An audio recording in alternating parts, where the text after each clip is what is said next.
Masaya ang naging salo-salo sa kaarawan ni Kapitan. Pagkatapos nilang kumain ay naglabas ng alak na produkto mismo ng Alvarez Manufacturing. Alam mo, senyorita, ang lambanog ng Alvarez Manufacturing ang isa sa pinakamasarap na lambanog sa buong Pilipinas. Subukan mo! Inalok sa kanya ni Dayan ang isang basong lambanog. Hindi pa niya nasubukan uminom ng lambanog. Kinuha niya yon para pagbigyan si Dayan. Pero ang akma niyang pag-inom ay natigil nang biglang matapunan ni Matthew ng alak si Lani sa mismong itaas na bahagi ng katawan nito. Mabilis na kinuha ni Matthew ang panyo mula sa bulsa at walang babalang pinunasan nito ang bahagi ng natapunan. Tuwang-tuwa naman si Lani sa ginagawa ng binata. Ikaw talaga, Matthew? If I know, sinadya mong matapunan ako ng alak. Buong lambing na wika ni Lani. Humigpit ang pagkakahawak ni Samantha sa baso. Naiinis siya sa closeness ng dalawa. Wala siyang karapatan dahil hindi sila totoong mag-asawa ni Matthew. Pero sa paningin ng lahat ng tao sa lugar na ito ay mag-asawa sila at nakakainsulto yun sa parte niya. Yun ang kiniinis niya. Yun lang ba talaga? Hindi kaya nagsiselos ka? Kontra ng bahagi ng isip niya. Napailing at hindi nagdalawang isip na inisang lagok lang niya ang alak sa baso. Ay! Ang galing pala ni Senyorita Samantha! Tuwang-tuwang sabi ni Dayan. Lumipad ang mata ni Matthew sa kanya at inirapan niya ito. Do you still remember our high school days? Lagi tayo naliligo sa ilog at panayang hawak mo sa akin noon. Muling napuno ng tawanan ang buong mesa. Maging si Kapitan na ama nito ay nakitawa na rin. Kinuha niya ang bote ng lambanog at muling nagsalin saka ininom yun. Nagmumukha na nga yata siyang magaling uminom sa ginagawa niya. But she doesn't even care. Inis ang nadarama niya sa sandaling yun. Gabi na nang magpaalam si Samantha at Matthew kay Kapitan at nagpa siyang bumalik na ng mansyon. Samantha, what's wrong? Tanong ni Matthew habang naglalakad sila sa baybayin. Hinawakan ng binata si Samantha sa siko pero ipiniksilang nito ang braso. He didn't understand why Samantha was acting like this all of a sudden. She was ignoring him since earlier and every time nalalapitan niya ito ay sisinghalan siya. What's with this girl? Samantha, please! Pinigilan niya ito. Hinawakan niya ito sa braso at pinihit niyang paharap. Naniningkit ang mga mata nitong tinitigan siya dala ng kalasingan. Napansin niya kung paano nito sunod-sunod na inumin ang alak kanina. May problema ba tayo? Ngumisi ito saka tinabig ang kamay niyang nakahawak sa braso nito. You still have the guts to ask me that question? Pumihit ito saka nagpatiuna. Pero hindi pa man ito nakakadalawang hakbang ay napigil niya ito. Humarang siya sa harapan ng dalaga. Samantha, I don't understand you. May nagawa ba ako? Ayos naman tayo bago tayo nagpunta kay Kapitan. Tapos bigla ang sungit-sungit mo na. Sino ako sa'yo? What? Ano mo ko sa harap ng mga tao rito? Galit na wika ng dalaga. My wife. Exactly! They all know that I'm your wife. Your wife! But you are flirting with that girl. Nangunot ang noo ni Matthew. Hindi mo man lang ako binigyan ng kahihiyan? Talagang binabalikan niyo pang nakaraan niyo ng ex mo sa harapan ko pa mismo? Malakas siyang itinulak ni Samantha at paekis-ekis na naglakad. Hinabol niya ito at muling hinarap. Samantha, I'm sorry if we have offended you, but we were just talking. Sa kabila ng pag-aalala ay napangiti si Matthew dahil kung pagbabasihan ang nagiging asta nito ay para itong nagsiselos na asawa. And that made him happy. Why are you smiling? Naalala mo siya? O siguro naalala mo kung paano kayo maglambingan noon? Napahilamos si Matthew sa sariling muka at kinagat ang pang-ibabang labi para pigilan ang tawang gustong kumawala pero hindi niya mapigilan ang pagguhit ng ngiti. I hate you! Sigaw sa kanya ni Samantha at hinampas siya nito sa balikat. Samantha, hindi sa... Naputol ang sasabihin ni Matthew nang kabigin ni Samantha ang batok niya at halikan siya nito sa labi. He froze for a while, pero nang makabawi ay tinugon na niya ang halik nito. Habol ang hiningang napamulagat si Matthew nang itulak siya ni Samantha. See? I know how to kiss. I can be a good kisser too. Pagkasabi nito ay tinalikuran na siya. Napahaplos si Matthew sa likod ng ulo. Napangiti siya. May kakaiba siyang nadadama at sisiguraduhin niyang masusundan ng ganong klaseng eksena nila. Kailangan pala pinagsiselos ito eh. Selos? Nagsiselos nga ba ang dalaga? O baka naman dahil na-offend ito dahil mag-asawa nga naman sila sa mata ng iba pero nakipaglapit siya kay Lani kanina. Natampal ni Matthew ang sariling noo nang maalala ang ginawa niyang pagpunas sa natapon na alak kay Lani kanina. Natawa siya ng malakas. God, hindi nga pala niya alam. Lani is a transgender. Lalo siyang natawa ng malakas. Kababata niya si Lani o mas kilala sa tawag na Larry. Kaya nga tawa lang siya ng tawa sa mga biro nito na pulos kalokohan lang naman. Mabilis na tumakbo si Matthew at walang babalang pinangko ang dalaga. Ano ba? Tili ni Samantha at nagpumiglas. Ninakawan niya ito ng halik sa labi sa kangingiti-ngiti na nagpatuloy sa paglalakad. Hindi niya ibinaba si Samantha kahit nagpumiglas pa ito. Halos 1 oras na si Samantha sa banyo pero hindi pa rin ito lumalabas. Pagdating nila sa mansyon ay nagtuloy ito sa banyo. Mukhang galit pa rin sa kanya. Lalo na kapag nahuhuli siyang nakangiti. He couldn't help but to smile sa tuwing maaalala niya kung paano magalit si Samantha dahil sa paglalapit ni Lani sa kanya kanina. Mula sa pagkakahiga sa kama ay tumayo siya. Isang sandong puti at itim na pajamas ang suot niya. Sa banyo sa guest room na siya naligo kanina dahil ginagamit nga ni Samantha ang banyo ng silid nila. Lumapit siya sa pinto ng banyo at kumatok. Samantha, hindi ka pa rin ba tapos? Kapag hindi ka pa lumabas, papasok. He stopped mid-sentence when the door opened forcefully. He gaped, too stunned to react nang bumalandra sa harapan niya si Samantha na suot ang isang pulang napakagandang pantulog. Kita ang ganda ng katawan ng asawa. Biglang naging maalinsangan ang pakiramdam niya kahit na nakabukas naman ang aircon. Pakiramdam niya ay pinagpapawisan siya. Bakit ba ganyan suot mo? Kunyari ay inis niyang saway para pagtakpan ang totoong nararamdaman para sa dalaga. Itinodo niya ang lamig ng aircon na akala mo'y makakatulong para maibsan ang init na nadarama niya. Pumihit siya paharap and he almost forgot how to breathe nang sa pagpihit niya ay nasa harap na niya si Samantha with a grim expression. Naiinis niyang naihilamos ang 2 palad sa muka at nilagpasan ang dalaga. Ang hirap magpigil! He tried his very best to stop himself to feast on her. Sanay naman siyang makakita ng babaeng ganyan ang suot, but not Samantha. Hindi siya sanay na nagsusuot si Samantha ng ganyang kasuotan. He used to know her wearing a simple pajama and oversized t-shirt. Mabilis siyang umupo sa gilid ng kama. Madilim ang mukha ni Samantha na sinugod siya at pinamewangan siya. What's wrong with my clothes? She snapped. Wala naman. It's too revealing at hindi bagay sa akin. Wika nito sa galit na tono. Why? Because I have a slender body and not a voluptuous one? Like what you want? Dahil ba sa hindi maganda ang katawan ko gaya ng kina Trisha at Lani? Mabilis siyang umiwas ng tingin at umiling-iling. I hate you. You are insulting me. Pangit ba talaga ako sa paningin mo? Tila nagtatampo na saad ng dalaga bago walang emosyon na nahiga sa kama. Ilang minutong nakaupo lang si Matthew at kinalma ang sarili bago ini-off ang lampshade at humiga. Natatakot siyang baka kapag humiga siya at tumabi kay Samantha na hindi pa rin humuhupa ang init na nararamdaman niya, ay hindi niya mapigilan ang sarili at makuha niya ito. Dahan-dahan ang kilos niyang nagkumot ng comforter na gamit din ni Samantha.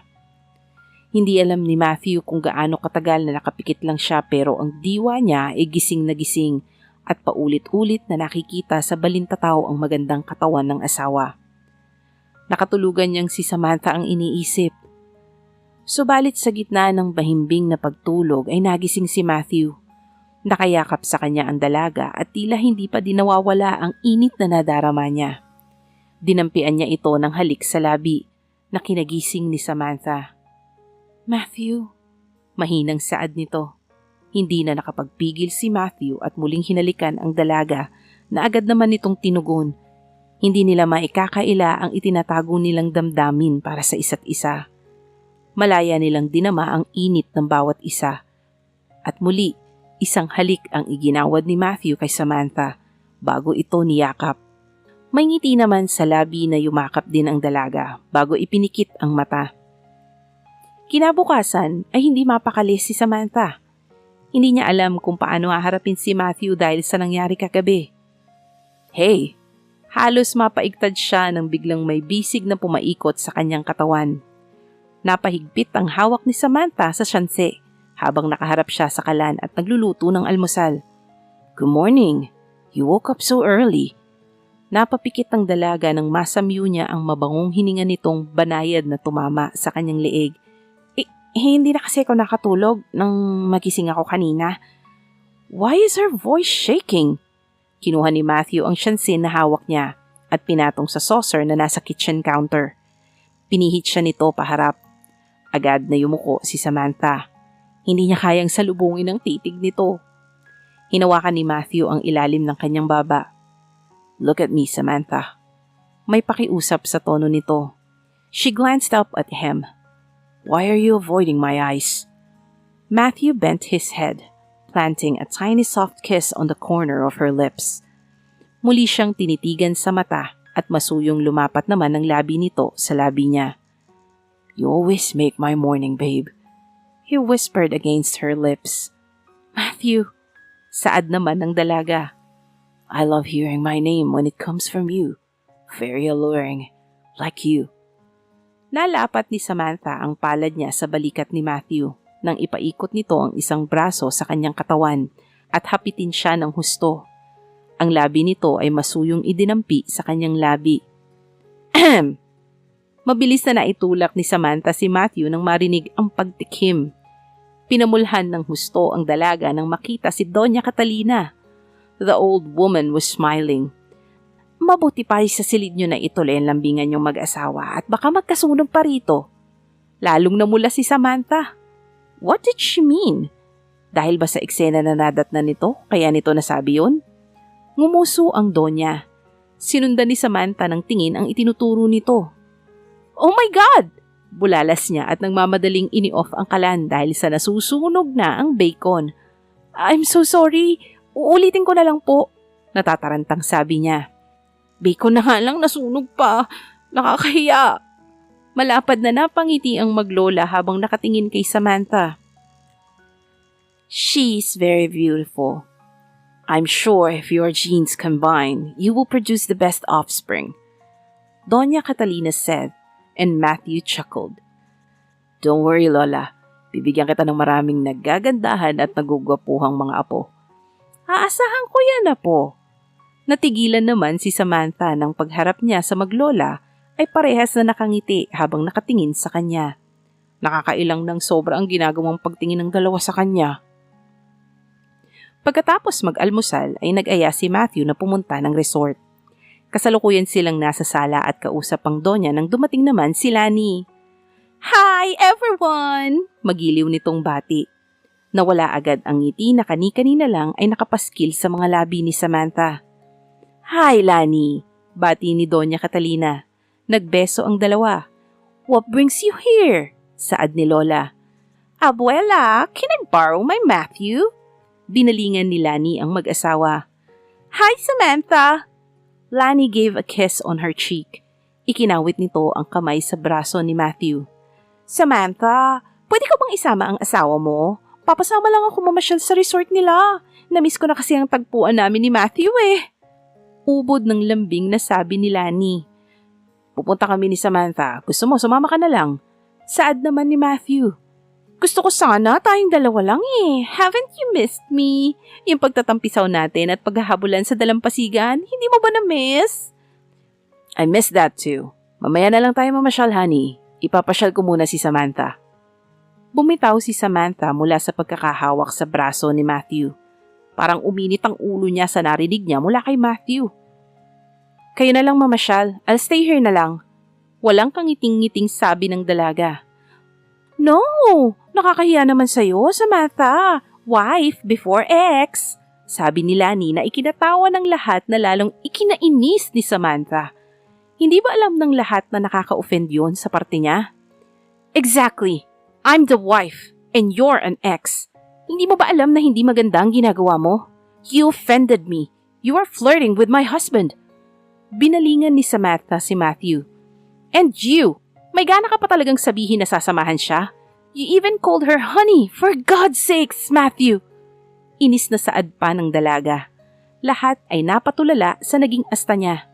May karapatan naman siya dahil sa mata ng lahat ay asawa siya. Samantha sighed. If you'll excuse me, she said and turned away. My God! She's jealous! Donya exclaimed happily. Malapad ding napangiti si Matthew. Sorry, Larry. Sa iba ka na lang magpasama. Saka wala naman tayong tagpuan. Ikaw talaga kung ano-ano pinagsasasabi mo. Nakangiting sabi ni Matthew. Saka iniwan ng dalawa at mabilis na umakyat ng hagdan. I'm a good actress, wasn't I? Bravo, Lani! Tuwang-tuwang sabi ni Donya Catalina. Lumapit naman si Dayan at Nanay Raquel sa dalawa.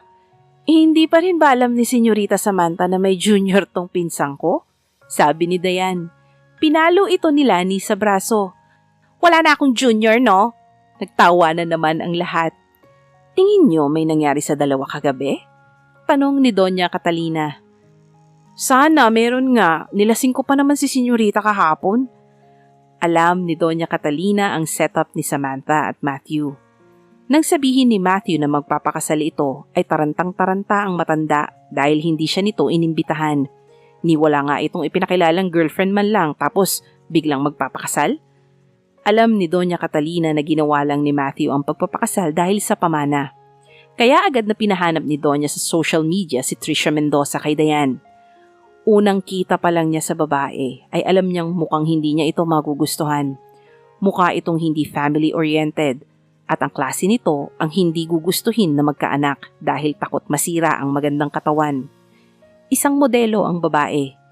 Ang uri ng trabaho na magandang katawan ang puhunan.